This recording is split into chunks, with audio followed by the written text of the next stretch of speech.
You're so passionate about R&B. Are you as passionate or semi-passionate about rap still? 100%. 100%. But I just feel like rap's lost the, rap's a bit too glorified for me now.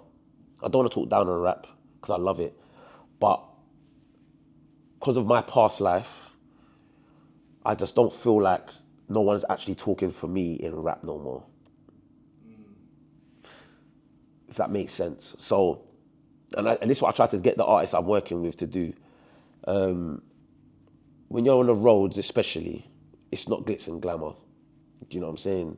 It's like, I've done so much gel with guys that on road, they're probably this bad boy, and I sit in the cell with them, and I look at them, and I can tell they probably cry their eyes out at night because they're looking at 30 years for a murder, and the murder was something stupid. Or there's a guy that he's just got 30 years, and his bedroom's chopping his gal. I put a paper is a guy that he's the closest for me that I can identify with when it comes to a lot of the rappers. So when you're coming from a place where I've come from, I need to find an artist in rap that is comfortable telling the complete and utter truth. On both sides of what comes with it, yeah? Yes, the balance, because that's what it is. Because I remember I was chatting to my friends that's in religion, and they're like, "Oh, rap music's dead, rare. All they do is talk about certain things." And then my pushback to them is, "So do you like me? Do you think you know my life story? Do you think I'm like these guys?" "No, you're not nothing like them." I goes, "Yeah, but if I was to talk about doing wrong things, but how it made me feel at a certain period of time, yes, I probably would be glorifying it. But then the other side to that situation is, to that conversation is, but the only difference between me and some of rappers is I'm going to also tell you the downside too. And I'm going to paint it so graphically that by the time you've listened to it, you're going to actually really see who I really am as a human." And that's what it is. I think that's the key thing. I don't think rappers have humanized themselves enough, in my view. Everyone in rap is a superhero. Yeah, everyone's Wolverine. Like you get pitched back down and it grows back and you're Superman again. And it's not really, life ain't really like that. Bro, can I ask you, like, because it's always not funny, but it's like, ever since I met you or spoke to you, I actually forget, because I wasn't around in that time, the past life. And I remember I saw there was a video of you and Rimzee in jail. I was thinking, wait, you lot was in jail together? Yeah. I was like, and I was just like, yeah, you really did do this jail thing. I did it, bro. Yeah, bro.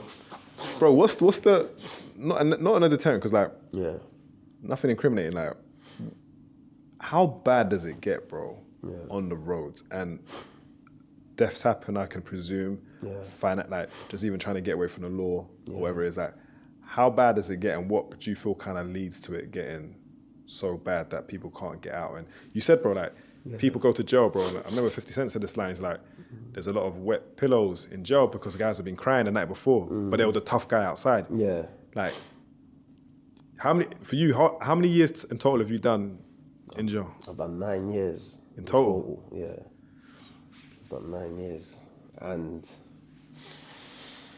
what leads men to jail? Because my case is very, very different to a lot of people. But from what I can tell you what I've seen and what I've learned now, most people go to prison or go into the streets is a sense of belonging to a tribe, protecting yourself amongst a volatile environment, and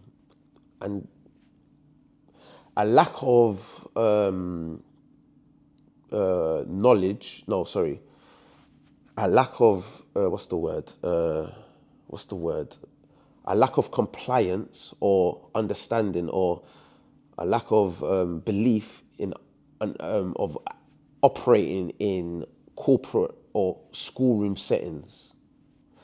So I'll give you an example. This is why rap music and this music business is so attractive to a lot of people. One of my corporate friends said, "I can't believe that I'm going to meetings with people in music and people are turning up into tracksuits and talking business. In the corporate world, I'll have to wear a suit and I have to talk with the English tongue, the Queen's tongue. Whereas in the music business, you can talk, wagwan fam, you're done, no, boom, boom, boom." Do you get what I'm saying to you? And get business done. So The same way that people operate like that in the music business, especially in the rap business, is no different to the streets. It's just transferred. And what I've noticed about the street life is there's a lot of people that are highly intelligent, but they don't communicate in a certain way. Do you know what I'm saying? So I'll give you some more context. What I say to people is, a lot of men I've met in the roads, because of the way they articulate themselves, if they was in Jamaica, they might have been the police force in Jamaica. They could have been lawyers, because they can talk a certain way amongst their peers and their environment that works in a different place. But when it comes to going to the corporate world in England, or let's say if you're in France, now you have to speak in a certain way. You have to dress a certain way. You have to carry yourself in a certain way. And when you don't fit in that, you're not as confident no more. So now you don't want to speak. Do you know what I'm saying to you? And then it kind of limits them. So crime attracts some people predominantly because of lack of belief in how to operate in certain environments.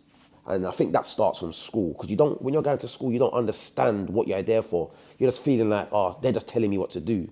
They're not telling you, oh, learn this, because if you learn this, this is going to be the results. Where the streets tell you that, okay, you come work with me, you flip this pack, this is your profit. The school doesn't work like that. They're just telling you to learn Shakespeare.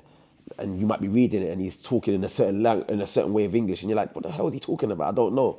So that's what it is. And then secondly, when you feel that void from school, and then you come home from school, and then you're chilling with your next bedroom, he's got the exact same void as you, and then you're chilling, and then there's the next guy from the next estate, he's got the same void, but then at home, his brother's beating him up, or his dad's not there and he's upset, and he's leaving his house angry, and then he beats up that guy, but that guy's bedroom's watched him get beat up, and then he's crying, and then his bedroom's like, no, you've hurt my bedroom, rare.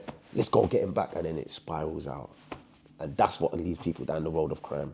And then you add on to that, okay, I need to sell drugs, I need to rob, because, you know what I mean? And it just goes mad. But what I noticed when I went to jail is some of those people that are caught up in that lifestyle, one-to-one, they're the best people I've sat down with and had conversations with. You see, when you first went to jail, yeah, were you worried at all? Or did you, because I hear the stories like, someone's like, yo, bro, like, we're waiting to go to jail. Yeah, no, I'll be honest with you. So when I first got arrested, when I was 19 and I was going to prison, I was scared, like my arsehole went. So I went on the run for 3 years, and I got arrested at 22, went to jail. But by the time I went to jail at 22, I'd done 3 years on the run and lived road life, chasing music. But all the events that happened to me in that period of my life, it kind of built up this armor and this tolerance and this confidence and this lion in me. So by the time I've gone to prison, okay, yeah. And then when I've gone to prison, I'm like, oh my God, I looked at the wing and it felt like my council estate. Like everyone's cell was there, the landing, it just looked like the estate that I lived on. So if you watch Bullet Boy, there's a part in Bullet Boy that was shot in my council estate in Southwold where Rimzee's from. They knocked down these flats now, but my mum's even in the film. Yeah, you can see her standing on the wall. I mean, on the balcony. It resembled my estate, the prison. I was in Brixton at the time, where Digger is now. And when I was in that jail, I felt regrettably comfortable. Do you get what I'm saying? I felt so comfortable. And then what jail done for me, which is bad and good at the same time, I'm from Hackney. I only really deal with people from Clapton. Now I'm in jail. I'm chatting to man from SMS, from Brixton. I'm chatting to man from West. I'm chatting to man from South. I'm meeting so many different kind of people, but we all got the same life. And I would never have bucked these guys if I weren't in jail. Obviously, I know the ghettos are everywhere, but I'm not linking you guys because we don't know each other like that. Bro, I'm in jail. I'm building relationships with man from all around London. And now I come out of jail, my phone book's got friends from Brixton, which I would never have had if I never went to jail. I've got friends from West London. I've got friends from Tottenham that I used to once be afraid of because I feel like they hated us. But now I've met you in jail. Oh, we're friends now. And then from there it spirals out of control. And then the more times I went jail, then I went jail around the country. I'm building up my network even more. And it became a point where jail became a bit immune to me because I was so used to it. And this is what I can see with the younger kids now. It's like they're walking into a place where it's just normal to them now, which is crazy. And now I'm out of it and I'm looking at it now and I'm like, my heart flutters now when I look at it and I'm like, wow. And I see these young boys going down that same route and I feel so bad for them because I know what it's gonna be like for them. You know what I mean? So that's what kind of makes me get a bit. I look at rap a bit disingenuously because I feel it's a bit disingenuous to the public sometimes because there isn't the balance for me. There needs to be a bit more balance in rap for it to keep becoming a genre that's going to keep evolving and be respected and become art. But at the same time, it's the young people's voice, isn't it? So let the young man them do their thing. But I think for me, as a listener and a fan of rap, I want to see an artist that comes and says, like a Potter, you know what I mean? Yeah, I need more of that.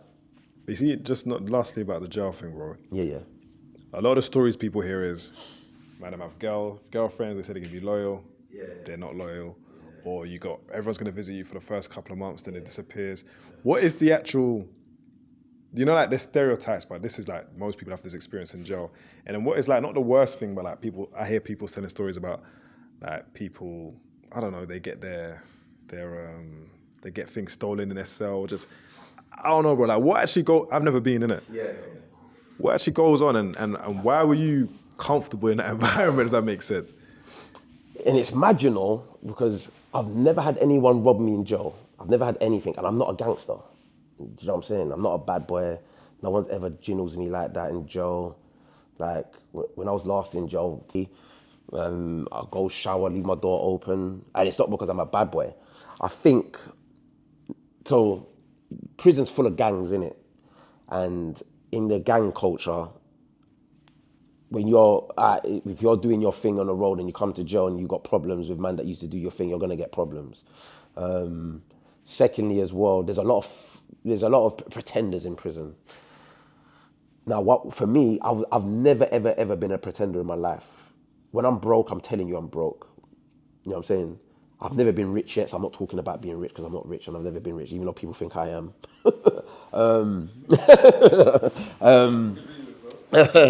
And when I'm going through something, I'm quite transparent.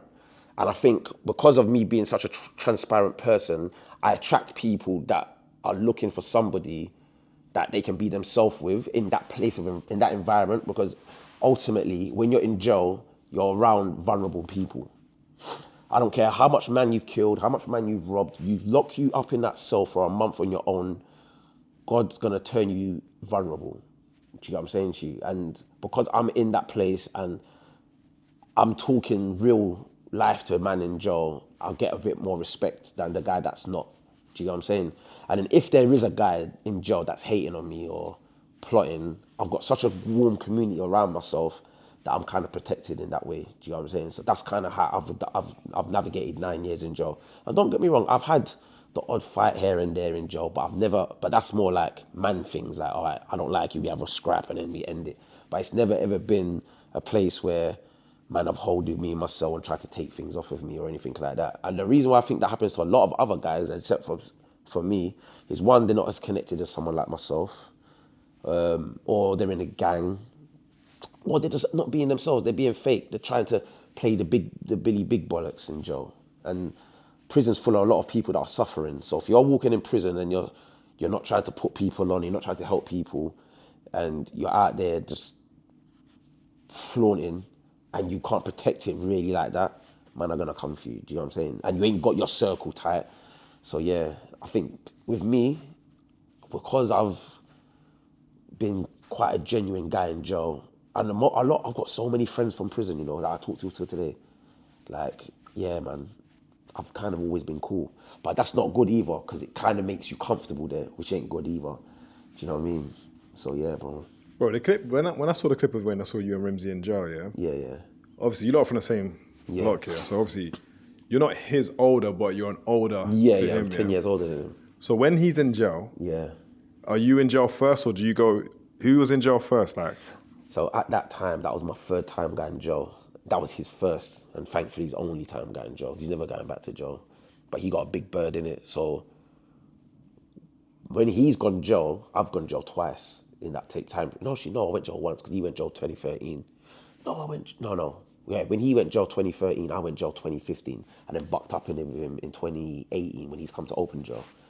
So yeah, I've gone jail first at that time, yeah. and bucked him on that long sentence he done. What kind of things are you guys talking about? Because I know how Rimzee is a thinker. Like I'm trying to manage him. Imagine it, yeah. This is a funny story. So I'm in the cell with him, you know, and I was saying, Rimzee, like, come on, let me manage you, man. Come on, we're here. He's like, yeah, Jam, send me some beats. And I'm looking at him and I'm like, brother, you got 2 years left, Rimzee. I'm not sending you no beats now, man. You got to wait till you get home. You can't record and release while you're in jail, because you're in DCAT. If you release music in DCAT, they're going to kick you out and you're bait. So there's no point in doing music, bro. Let's just chill, man. Like, I'm asking you beats to write to, but he wanted to record. And I was sending him stuff, but if you know Rimzee, boy, Rimzee's the fussiest guy when it comes to beats. So when I was sending him something, he would never like it. And at the time, yeah, imagine this. This is when I first met YBZ, innit? He was managing him. He was coming up to visit him as well, innit? And so I'm not clocking that he's trying to get into music as well at the same time. So obviously I've already been doing music while I'm doing Dutch, being in Joe, etc., and doing other artists as well previously. So me and Rimzee will be talking about what he needs to do when he gets out, and then we'll be clashing. But I'm like, come Rimzee, let's manage. Let me do it, man. Let me do it, because I wanted to manage him before he went to jail. And that's how when he went to jail, that's when I went for Dutch, because originally I wanted to manage him. Remember, we're all from the same estate. Steph's already doing her thing. So I'm looking at Rimzee now because he's about to go. And at the time I said to Rimzee, Rimzee, man, I don't even think you're all that, you know. And he's like, oh, whatever, man, watch, man, everyone loves me, man. And I'm like, oh, whatever. So me and him will clash, because people don't understand. I know Rimzee since he was like 5 years old. So I just don't see him like that. I just look at him as like, oh, you're just a baby, but whatever, man. Like, I should chase you around the street and you to run home to your mum. Because think about it, when he's 5, I'm 15, innit? Do you know what I'm saying to you? And he would always be outside, you know. I'm thinking, what's this little kid? And he was so funny. He was so cheeky. But anyway, now, and then he's gone to jail. Then when he's gone to jail, I've got Dutch. Then I've gone to, Dutch goes jail. Then I go jail. This is some sad jail story. And then from there now, we're in jail together, in the cell. And all we're doing is we're talking about life. We're arguing about religion. And what it is with me and Rimzee, we're just arguing all the time. But it's a great argument. We always have a lot of debates. And I'm trying to manage him. And I just realized I'm not really going to get to manage this guy, you know, because we clash too much. But I actually love him. So either way, he kind of knows that if any phone book, anyone in my phone book's his phone book anyway. So I'm always going to be part of his team, whether I like it or not. It's like we're blood. We're connected by blood for some reason. It's like forever. When anything I've got going on, I have to try and give a play to him. Do you know what I mean? So yeah, that's what it is with him. But yeah, we're just talking about music. We're talking about relationships. We're talking about having kids. We're talking about friendships. Like, he went through so much in jail where he lost a lot of friends. And I think what happened to him actually helped him, you know, because remember, Rimzee was very much gang orientated, and that sentence broke him out of it. You know what I mean? To the point where he became a man. And yeah, bro, my brother for life, that boy, man.